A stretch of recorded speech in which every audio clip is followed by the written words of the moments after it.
Hai Sobat Berkawan, jumpa lagi di Tech Talk Berka Podcast, di mana kita akan membicarakan tentang tren-tren teknologi terbaru yang pastinya seru banget. Nah, kalau kita bicara soal tren, sebetulnya bukan hanya teknologi yang semakin lama semakin banyak trennya, tetapi selain teknologi ada juga tren yang lagi hangat diperbincangkan akhir-akhir ini, yaitu tentang investasi cryptocurrency.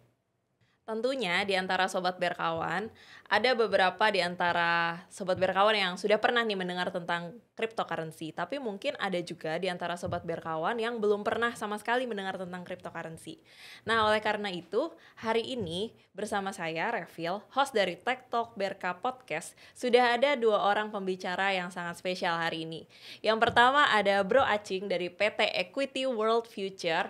Beliau ini adalah seorang konsultan investasi yang hari ini akan berbagi informasi tentang cryptocurrency bersama dengan kita.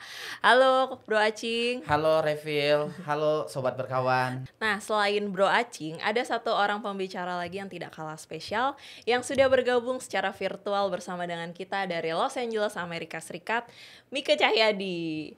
Nah, Mika ini adalah seseorang yang sudah pernah berpengalaman berinvestasi cryptocurrency, dan hari ini Mika akan bersama-sama dengan kita akan sharing tentang pengalamannya berinvestasi di cryptocurrency. Ya, halo Cimika.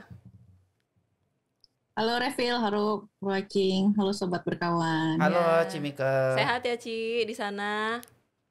Sehat. Ya, gimana kabar di Los Angeles? Pandemi gimana di sana Ci? Udah menurun atau gimana case-nya? Turun, udah mulai balik ke normal semua sih, udah. Tapi tetap mesti pakai masker. Oke. Good lah, syukurlah kalau begitu. Nah, oke. Hari ini kita akan langsung mulai mungkin ya ke topik yang paling ditunggu-tunggu, yaitu tentang cryptocurrency-nya itu sendiri. Nah, kalau kita bicara soal cryptocurrency, mungkin kita mulai dari definisinya dulu ya, tentang apa sih sebenarnya cryptocurrency itu. Nah, untuk menjawab pertanyaan ini mungkin Bro Acing bisa bantu mencerahkan kita semua nih. Boleh sharing dikit nih, Bro, tentang cryptocurrency. Oke, nah buat Sobat Berkawan, mungkin baru kali pertama dengar tentang cryptocurrency dan mungkin sudah ada yang populer dengan cryptocurrency. Nah, mungkin sedikit saya akan jelaskan apa sih cryptocurrency. Pada dasarnya cryptocurrency itu terdiri dari dua jenis suku kata, yaitu kriptografi yang artinya itu kata sandi, dan currency otomatis mata uang. Jadi cryptocurrency itu adalah mata uang yang berisikan kata sandi. Nah, dulu ini pertama kalinya terjadi pada saat Perang Dunia Kedua, yaitu di Jerman, sebagai alat komunikasi mereka atau bertransaksi mereka dengan menggunakan kata-kata sandi. Jadi hanya orang-orang tertentu yang mengetahui apa dan maksud tujuan mereka, seperti itu. Dan cryptocurrency sendiri itu sebenarnya banyak ya, terdiri hampir sekitar 10.000 jenis cryptocurrency yang ada di dunia. Nah, salah satunya itu adalah Bitcoin. Nah, Bitcoin ini dari dulu sampai sekarang itu lebih mendang ya, lebih megang, lebih terkenal sampai saat ini. Yaitu lebih sering dengar juga sih ya kalau Bitcoin itu. Iya. Oke, nah kalau misalkan kita bicara soal produk investasi ya, sebenarnya selain kripto kan ada banyak ya produk investasi lain nih kok di luar sana. Yeah. Nah, sebetulnya apa sih yang membedakan kripto dengan produk-produk investasi lainnya? Ya, pada dasarnya investasi apa aja itu sebenarnya sah-sah aja ya, tergantung masalah kondisi keuangannya masing-masing. Dan investasi sendiri sebenarnya dibedakan menjadi ada dua nih, ada investasi yang memang jangka pendek, ada yang jangka panjang, tergantung nih mau yang mana. Dan cryptocurrency ini merupakan salah satu investasi jangka panjang kalau buat saya sendiri sih, seperti itu. Nah, kalau untuk investasi yang lebih selain dari cryptocurrency sendiri, ada yang misalnya seperti properti itu bisa jadi, atau mau yang seperti komoditi atau lebih ke mata uang yang lain itu bisa juga seperti itu. Ya tergantung dari kebutuhannya sih, seperti itu. Nah, mungkin sekarang aku beralih dulu nih ke Cimika. Nah, Cimika kan basisnya ini di Los Angeles, Amerika Serikat ya. Kalau di sana nih, Cimika, beda atau sama sih cara atau tools yang dipakai gitu untuk membeli cryptocurrency? Bisa di-sharing dikit mungkin, Ci? Boleh. Jadi kalau bedanya di Amerika sama di Indonesia ada beberapa platform yang di Indonesia bisa dipakai dan di Amerika nggak bisa dipakai dan sebaliknya.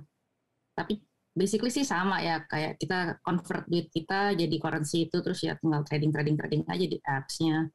Jadi kayak misalkan sebagai contoh ada yang namanya Binance. Mungkin sobat berkawan udah pernah dengar ya atau Revo atau watching. Ya, Jadi kalau di Amerika namanya Binance. Binance.US. Jadi yang Binance biasa nggak bisa dipakai. Gitu. Oh, oke. Jadi prinsipnya sama, hanya saja platformnya yang berbeda gitu ya, Ci? Ya, Oke.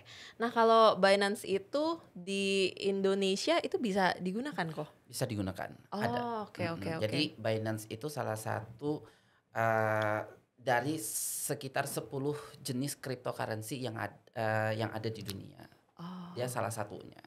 Nah, kalau dari Cimika sendiri, sebetulnya apa sih Ci alasannya mau investasi di kripto? Awalnya tuh seperti apa? Mungkin pengalamannya bisa di-sharing sedikit dengan kita di sini ya, Ci. boleh. Jadi kenapa investasi di kripto? Awalnya aku juga sampai sekarang juga masih ada investasi di stok, investasi di ya beberapa forex juga pernah taruh. Tapi cryptocurrency itu yang paling menarik buat aku karena ya sebagaimana sobat berkawan mungkin tahu kayak Bitcoin tahun lalu tuh harganya cuma satu unit Bitcoin tuh 11.000. Sekarang kemarin tuh sampai all time high 68.000. Itu berapa kali lipat? Ya, sebagai manusia ya sangat menggoda sekali ya ininya apa? Cuannya. Multiplyingnya. Oh, jadi awal ceritanya bisa terjun berinvestasi di kripto tuh karena dimulai dari melihat potensi adanya multiplikasi apa yang kita bisa invest di situ ya, Ci?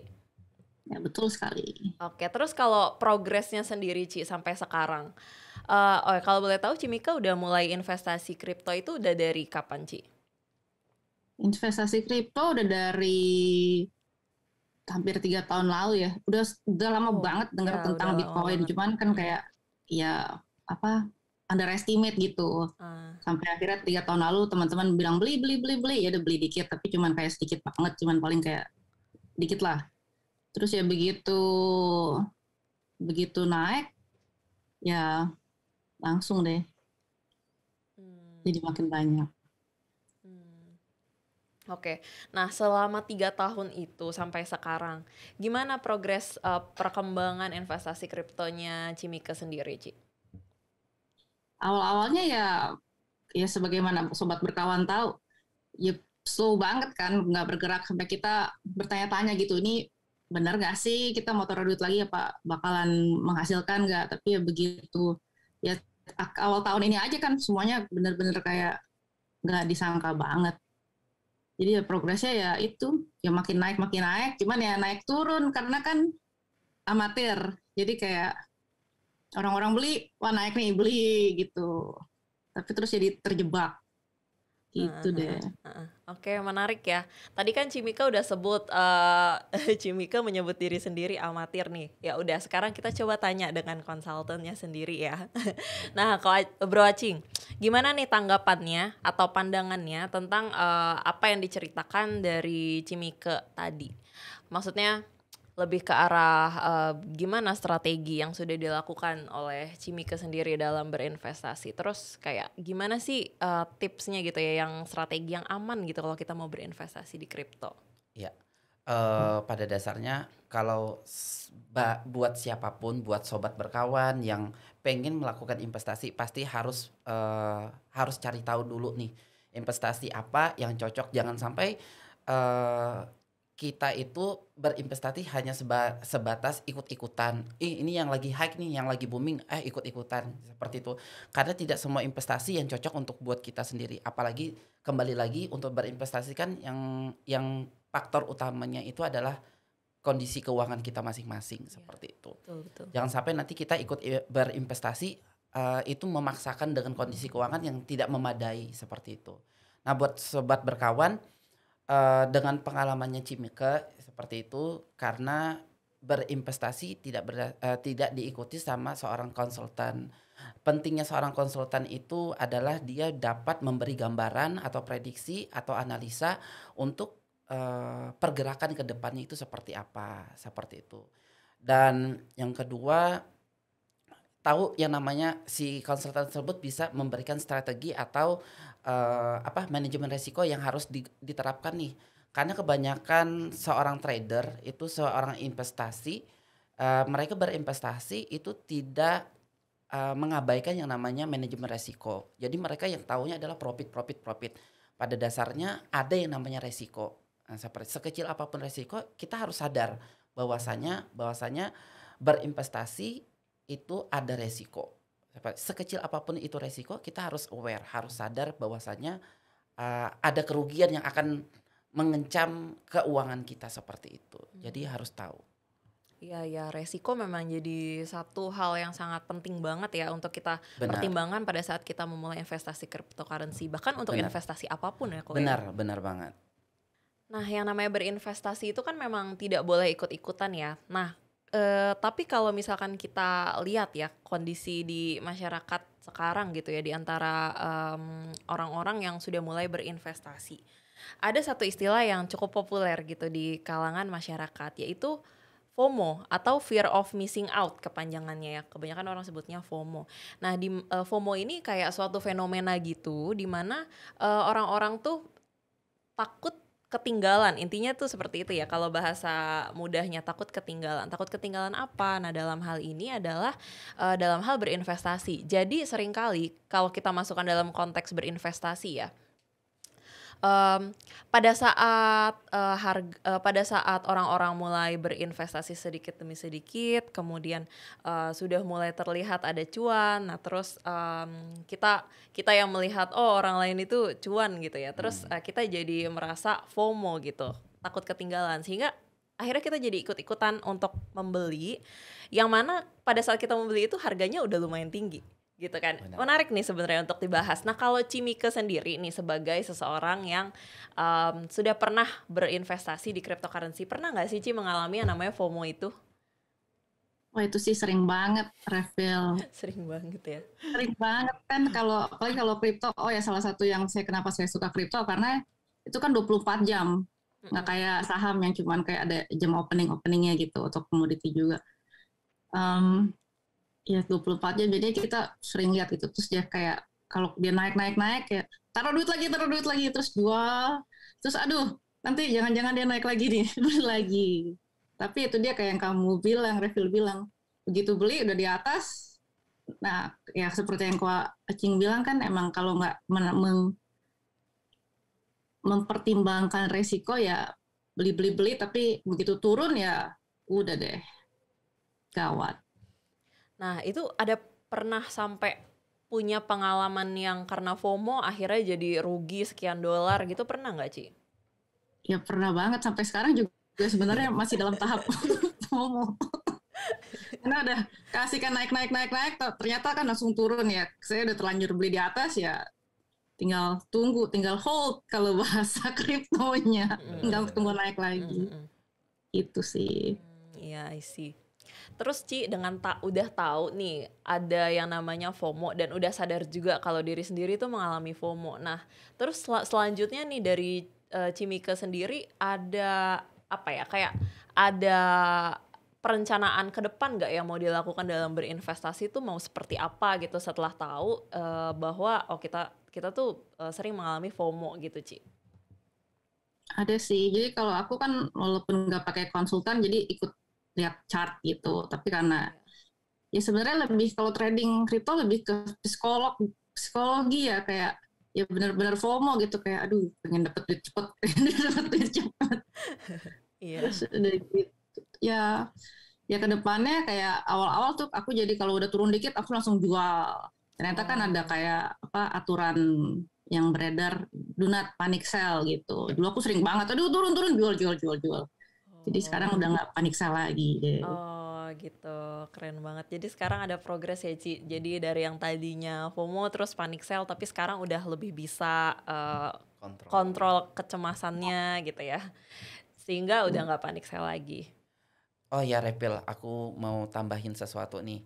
Buat para sobat berkawan yang dan para trader pemula nih, kalau misalnya ada mendapat penawaran yang seperti investasi sekian ratus ribu, contoh misalnya 700 ribu atau 1 minggu 1 juta dalam jangka waktu 1 minggu atau 2 minggu, terus nanti di profitnya bisa sampai 15 juta. Nah itu lebih lebih lebih aware aja bahwasanya itu nggak masuk akal. Jadi hal-hal yang menjanjikan seperti itu yang modal 1 juta terus dalam jangka waktu 2 minggu bisa dapat 10 juta 15 juta itu gitu Repel, karena banyak tuh teman-teman di luar sana yang karena mereka pengen cepat profitnya, terus mereka ngambil jalan pintas gitu, ikut-ikut yang sistem kayak modelnya nanam saham sih gitu.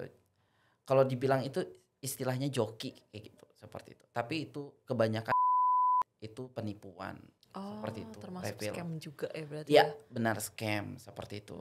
Oke, Jadi penting buat banget. sobat berkawan di luar sana, ketika mendapatkan penawaran seperti itu, mohon lebih bijak lagi, Ya. lebih pintar lagi, lebih di filter lagi untuk penawaran seperti itu. Semoga kedepannya kita bisa lebih paham lagi ya tentang investasi.